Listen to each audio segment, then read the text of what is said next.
Assalomu alaykum. Kanalimizga xush kelibsiz. Ustalar qo'rqqanlaridan narsalarini olib, itoatkorona vagonchalarga chiqa boshlashdi. Shundan so'nggina soqchi yigitlarning ko'ngli xotirjam bo'lib, darvoza tomon ketishdi. Usta yigitlar ularning ketganini ko'rishib, Murod va yo'ldosh ustaga yordamga keldilar.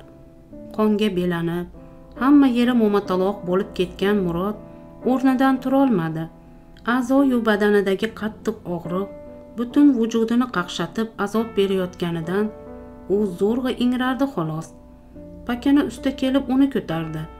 Yuzlaridagi qonni artib, vagoncha tomonga yetakladi. Yo'ldosh ustaning ham ahvoli og'ir edi. Nega bunday bo'ldi? Axir biz ularga nima yomonlik qildik? Dedi pakana usta Murodni vagoncha ichkarisiga olib kirib yotqizar ekan. Qolganlar ham bu voqeadan qattiq sarosimada ekanliklari ularning aft angorlaridan shundaygina ko'rinib turardi. Bu yerda boshqa gap borga o'xshaydi, dedi yo'ldosh usta og'riqning zo'ridan titragan ahvolda. Nimalar deyapsiz? Tushunmadik usta. Ochiqroq gapiring, dedi pakana usta xavotirga tushib. Ertaga ishga deb kelishsa chiqmaymiz. Oldin xo'jayinni chaqiringlar deymiz, dedi yo'ldosh usta badanidagi qonlarni artib. Ularning shu vajohati bo'ladigan bo'lsa, ertaga xo'jayinni chaqirmasa kerak-ku, dedi pakana usta boshini sarak-sarak qilib. Chaqirmasa ishga chiqmaymiz tamom, dedi yo'ldosh usta og'ir xo'rsinib. Unda yana to's-to'polon bo'ladi-da.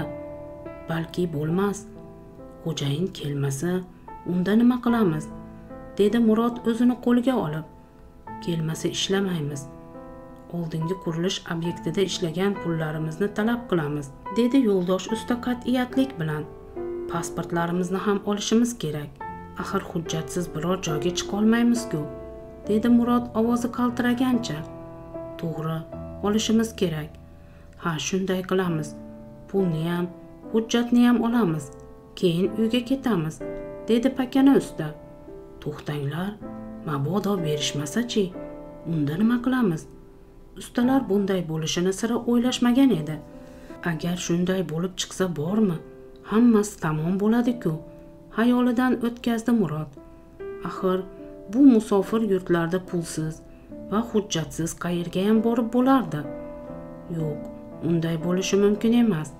Tezroq chora ko'rishimiz kerak, dedi Murod xavotirga tushib. Nahotki bizni aldashgan bo'lsa? Yo'ldosh usta chuqur uf tortdi. Oldindan vahima qilmaylik, balki hammasi yaxshi bo'lar, dedi pakana usta oradagi bahslarga nuqta qo'yishga intilib. Bu gap boshqa usta yigitlarni biroz bo'lsa-da xotirjam qildi. Lekin ko'ngillarining allaqayerida hijillik paydo bo'lgan edi. Bu masalada bahslashib, bir-birining asabini egovlab o'tirish endi o'rinsizdek edi. Shu bois ham dam olish ilinjida yigitlar vagonchalardagi o'rinlariga cho'zilishdi. Ammo oddiy shart-sharoitning yo'qligidan hech biri uxlay olishmadi. Ayniqsa Murod va yo'ldosh usta badanidagi og'riq azoblaridan tonggacha ingrab chiqishdi. Ikkisining xayolida ikki fikr charx urardi. Biri, bu yerlarga nega keldim o'zi? Pul uchunmi? Axir Toshkentda ham qo'limda tuppa-tuzuk ishim bor edi-ku. Nima jin urdi meni, deb o'zini koysa. Ikkinchisi, chidashim kerak. Nima bo'lsa ham uyga pul bilan qaytishim kerak. Axir meni onam, ukalarim kutishyapti-ku. To'y qilishim, Munisaga uylanishim kerak. Tezroq pul topishim shart, deb o'zini yupatardi. Ha, shu topda ularning ikkisi ham o'zlaricha haq edilar. Ammo odam bolasi nimalarga havas qilib, nimalarni orzu qilmaydi deysiz? Bu shirin xayollarni haqiqatga aylantirish va inson taqdiriga bitish yoki bitmaslik yagona yaratganning izmida ekanligini odam bolasi hech qachon bilmas ekan.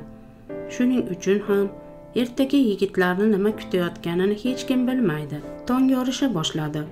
Ustalarning ba'zilari endigina uyqudan uyg'onayotgan bo'lsa, qolganlari shirin uyquda edilar. Murod va yo'ldosh usta ham allamahalgacha kaltak og'rig'idan uxlolmay, saharga yaqin ko'zlari ilingan edi. qani turinglar yaramaslar, degan baqiriq ovoz ustalar yotgan vagonchaning yonginasidan eshitildi. Senlarga 2 daqiqa vaqt beriladi. Vagondan chiqmaganlar jazolanadi, dedi yana kimdir baqirib. Bu kechagi yigitlarning ovozi edi. Ustalar sarosimada qolishdi. Uyg'oqlari hali uxlayotganlarini tortqilab tezroq turishga undadi. Oradan 2 daqiqa o'tgach, vagonchadan 4 nafar usta tashqariga kiyinib chiqishga ulgurdi. Yana 1 daqiqadan so'ng esa pakana usta va bir yigit uyqu aralash tashqariga chiqib keldi. Ular qarshisida haqiqatdan ham oqshomga 4 nafar devangirday yigitlar hozir u nozir edi. Sen ikkalang kechikding, bu yoqqa o't, buyurishdi pakana usta va haligi yigitga. Ular qo'rqa-pisa barzangi yigitlarning aytganini qilib chetga o'tishdi. Mening ismim Marat. Endi men senlarning xo'jayiningman. Bu yerda faqat mening aytganim bo'ladi. Unga bo'ysunishlaring shart. Aks holda faqat o'zlaringga yomon bo'lishi mumkin. U shunday deb yig'ilganlarga boshdan oyoq razm solib buyruqona ohangda so'radi. Kechagi boshliqlaring qani? Ular ichkarida. Ahvollari juda yomon. Kechasi bilan uxlashmadi, dedi pakana usta nima deyishini bilmay. Marat nariroqda turgan barzangi sheriklarga ishora qildi. Ikkitasi yenglarini shimarib, tezda vagonchaga kirib ketishdi. Bir pasda ichkaridan Murod va Yo'ldosh ustaning iztirobli baqir-chaqiri eshitila boshladi. Ustalar ichkarida nimalar bo'layotganini fahmlashardi. Tashqarida turgan Marat bo'lsa, yonida serrayib, g'ozdek kerilib turgan yigitga ishora qildi. U pakana ustaga yaqinlashib, bir musht bilan uni yerga qulatdi. So'ng hammaning ko'z o'ngida uning duch kelgan joyiga ayamay tepa boshladi. Bir zumda pakana ustaning faryodi ko'klarga ko'tarilib, qip-qizil qonga belanib qoldi. Uni yonginasida ozg'indan kelgan usta yigit esa hozir o'zini ham bundan battar ko'yga solishlarini bilib, dir-dir qaltirardi. Shunday ham bo'ldi. Barzangi yigit pakana ustani qo'yib unga yaqinlashdi. Uning qo'rqinchli vajohatini ko'rgan usta yigit qochishga tushdi. Qayerga ham qochardi? Hamma yoq baland devor bilan o'ralgan. Darvoza esa qulf. Xayolidan o'tkazdi soqchi yigit. So'ng uning orqasidan endigina quvaman deganda Marat unga "To'xta", dedi va usta yigitlarga yuzlanib buyurdi. Senlar ham kaltak yemay desalaring, anavi ahmoqni tutib kellaring. Qani marsh. Shu payt vagonchaning eshigi ochilib, qonga belangan Murod va Yo'ldosh ustani olib chiqishdi. So'ng orqalaridan tepib, pastga birin-ketin qulatishdi. Tongi sovuqlar shudring qoplagan maysalarga Murodning qonli yuzlari qattiq ishqalanarkan, butun vujudi lovullab ketdi. Og'riq azobidan o'zini tutolmay, titragancha ingrab yubordi. Ustalar bu ayanchli manzaradan lol bo'lib, nima qilishini bilmay qoldilar. Sheriklarini orqasidan quvayotgan 2 usta yigitlar 2 o't orasida edi. Hozir ularni aytganini qilmay, yurtdoshini tutib kelmaydigan bo'lsa bormi? Kaltakdan it azobiga tushishlari aniq edi. Nachora, jon shirin ekan. Ular qochoq sherigining orqasidan quvib, ko'p o'tmay uni tutib kelishdi. "Ha, sen mahali qochadigan. Qani boshlanglar", buyurdi Marat yigitlariga. Tepkilash boshlandi. Ular usta yigitning oh-vohiga "Kechiringlar, boshqa bunday qilmayman" degan yalinishlariga ham qarab o'tirishmadi. Tez orada yer qip-qizil qonga belanib qoldi. Bu dahshatni kuzatishga hamma ustalarning ham jur'ati yetmadi. Ayniqsa yoshroq ustalar ayovsiz kaltaklashga tik qaray olmay ko'zlarini olib qochishdi. Nariroqda o'z badanidagi og'riq azoblaridan ingrab yotgan Murod bu vahshiylikka chiday olmadi. "Nima qilyapsizlar?